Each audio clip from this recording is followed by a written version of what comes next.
Yes, friends, action is being taken. Lawmakers in the House have unveiled their new top priorities for this fall. Low-income households may see an increase in benefits if an agreement is reached. Lawmakers from both parties are garnering support for monthly relief payments. My dearest friends, please do me a big favor and watch until the end of this video for the latest breaking news in Congress. Also, friends, do stay tuned because I'll be announcing the winners of yesterday's Walmart gift card giveaway. Please enter these weekly giveaways by clicking and liking several of my videos and then comment below the keyword of each video that you watch. The more videos that you watch and then comment on, friends, the greater your chances of winning the giveaways. First, I want to thank the chairman for holding this, and I agree with Senator Van Hollen. I think we all, and it's similar to what Senator Johnson said, I think we all ought to maybe get around the table and come up with all the different ideas. And probably I think something Senator Johnson was saying, let's all get all the facts in front of us first, because there's a lot of misconceptions about Social Security and how it started and what, the ways to fix it. So we've got a lot of Social Security Medicare recipients in my state, Florida. So I proposed legislation that's called the Protect Our Seniors Act that would safeguard the benefits of these critical entitlements. It does three important things. First, we'll send the funding of 87,000 more IRS agents and put that money in Social Security and Medicare.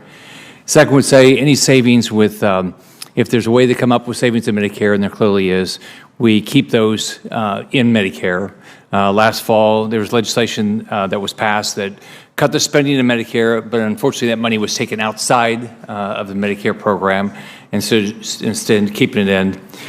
Finally, would it establish a rule to prevent cuts to Medicare and Social Security unless you had 2/3 of Congress willing to do that? So, because I think we all have to figure out, I think all of us have said we've got to figure this out. So we've had since 2019 about a 1.8% increase in our population. There's why I go, how much in dollar numbers, how much is to go back to the 2019 budget, Biden's proposed budget this year, how much is that? How much increase would that be in the total spending? Total spending from 2019. I don't have 2019 in front of me. It's gone up. Spending as a share of the economy and in dollars. It's about I think it's about $2 trillion. Okay. Wouldn't that be close? It's in the trillions. That's right. Yeah. So, Mr. Goss, how much would it cost this year to fully fund where there was no deficit in Social Security? However you do it, how much dollars are we talking about just in this fiscal year? Yeah, this year the cash deficit was I had it before me, $145 billion is what we have this year. So we've had a $2 trillion increase in our budget, okay? And to fix Social Security, we could have taken some of that money from other programs and put $145 billion, and that would have fully funded Social Security. That's the primary deficit this year. So that's in some sense what we're drawing from the trust fund. For 1 year. That would be just for 1 year what we're drawing from the trust fund. Now millions of families are keeping their eyes on Congress.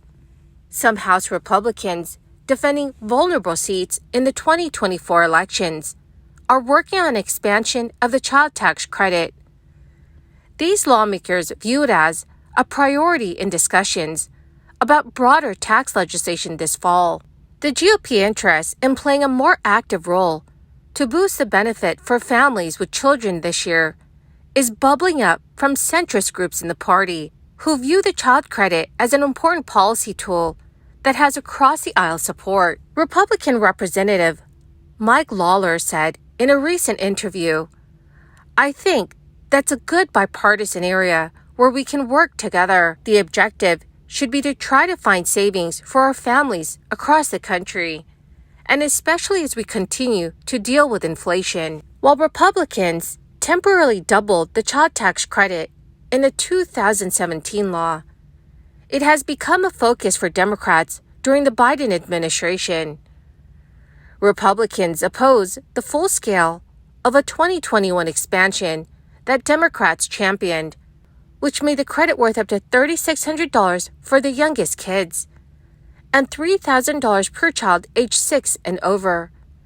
It was paid in monthly installments and made it fully available for Americans with little to no taxable income.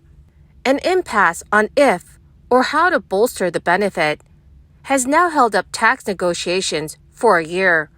While Democrats are demanding a child credit boost and any bipartisan tax package that also revives lapsed business tax breaks, some lawmakers in the Republicans' narrow House majority are also naming it a top concern. A handful of these Republicans propose a bill to increase the maximum benefit to $4,500 per child for the youngest kids and $3,500 for children aged 6 and up. That is up from $2,000 for children under age 17 in the current law. The measure would also allow more access to the benefit. The proposal from GOP Representative John James would also create a tax credit for workers such as nurses, police officers, and child care providers in low-income communities. Representative James said in an interview that the legislation is meant to help people who are working hard in a time of high inflation to keep more of what they've earned. So inflation had been easing, but the Consumer Price Index rose 3.2% year over year in July. The Bureau of Labor Statistics reported this week that was the first increase in more than a year. Core inflation, which excludes food and energy, was up 4.7%, slightly lower than the previous month, but still well above economists' comfort zone. Now, friends, there is also a new proposed rule from the Biden administration that would add an increase of up to 20 percentage points to the tax credit for solar and wind facilities in low-income areas. Treasury Department officials told reporters that the initiative, which is called Low-Income Communities Bonus Credit Program, will spread 1.8 gigawatts of electric capacity available for 2023 across 4 categories. Eligible categories include 700 megawatts to facilities in low-income neighborhoods and facilities that generate electricity where at least half of the financial benefit goes to households under 200% of the poverty line. The department is set to open applications for the program in the fall, with the dispersal process beginning by the end of 2023. Any unused electrical capacity will be rolled over into 2024, and the Internal Revenue Service may shift capacity between the categories in the event of overfunding. Deputy Treasury Secretary Wally Adeyemo said in a statement, "This new bonus incentive through the Inflation Reduction Act will drive investment to underserved communities to ensure they benefit from lower energy costs and reduce pollution and health hazards." So the announcement comes near the anniversary of the Inflation Reduction Act, President Biden's signature renewable energy and climate package. It is a source that funds the credit. The administration has sought to boost renewables, such as solar and wind, in a bid to meet its ambitious emissions reductions target. Well, my magnificent and most marvelous friends, that is the end of my daily stimulus update video for this Saturday. My dearest friends, thank you so very, very much for being here and for being part of this community. The 2 winners of yesterday's Walmart gift card giveaway is Patrick Tyson and Carolyn Farrington. Congratulations, my dearest friends.